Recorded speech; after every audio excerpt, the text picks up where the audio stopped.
Look, I'm the first one to tell you, I've got the best job in the world. I create videos for a living. I work out of my home office most of the days of the week. I film weddings. I film interviews. I film different content. And it's the best job in the world. But sometimes things get a little frustrating. So today I'm here to tell you a story of this happened last week, and I'm going to roll some clips. But your boy was frustrated in this video. So I'm just going to play it. It'll tell the whole story, and then we might come back here for a little conclusion. So enjoy.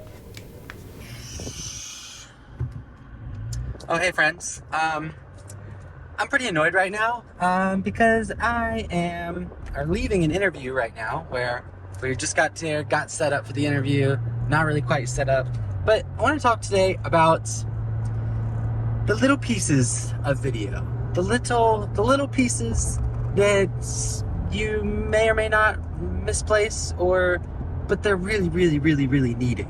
So right now I got to this interview set up, got everything set up, got my bags opened up a light stand, and realized that the little thing on the top of the light stand, I call it a nipple, I don't know what it's called, is missing.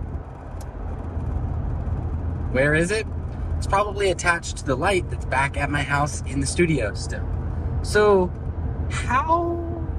what's the best case here? We do a lot of different work. So we do wedding work, we do interview content, we do different work for video businesses, we do even social media work, and all of these require different items. Another item that I'm missing is actually the boom pole connector that connects the light stand to the boom pole.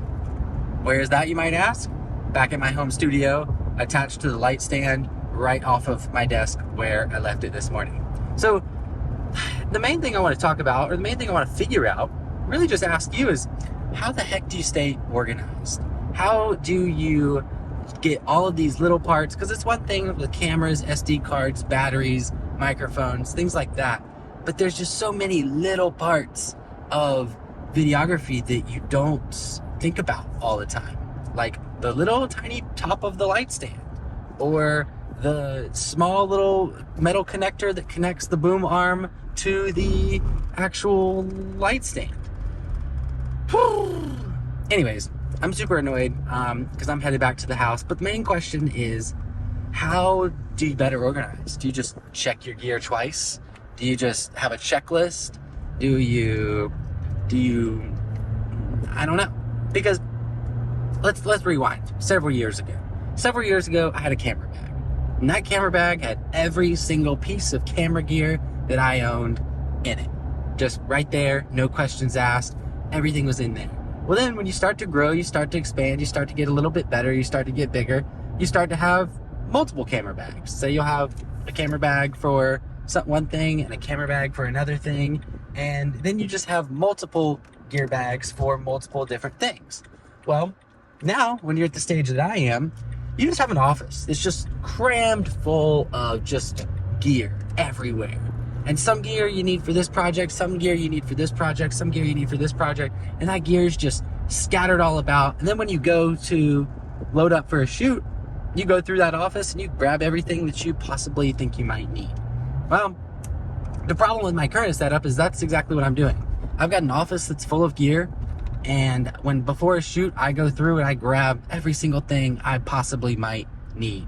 However, I don't always grab everything I need, which for weddings, it's pretty stationary, pretty typical. I pretty much know every single piece that I need because I go to weddings so often. But for something like today, interview content, I don't do this as every day or twice a week or every week. So I don't really have full systems for every single piece of gear and what it needs to be. Not everything has a place in a bag. Not everything has a specific area where it goes. So that's my frustration today. I'm gonna be 5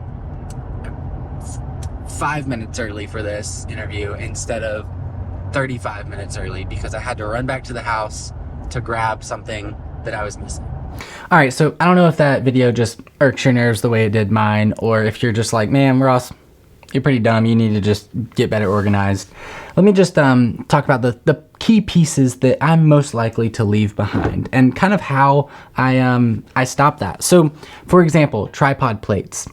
I have a tendency, I will leave these on the bottom of my cameras all the time. Like, these almost never come off unless I know that I'm switching tripods and don't need these plates. So running out of tripod plates, they always stay on the cameras. They're always ready to roll.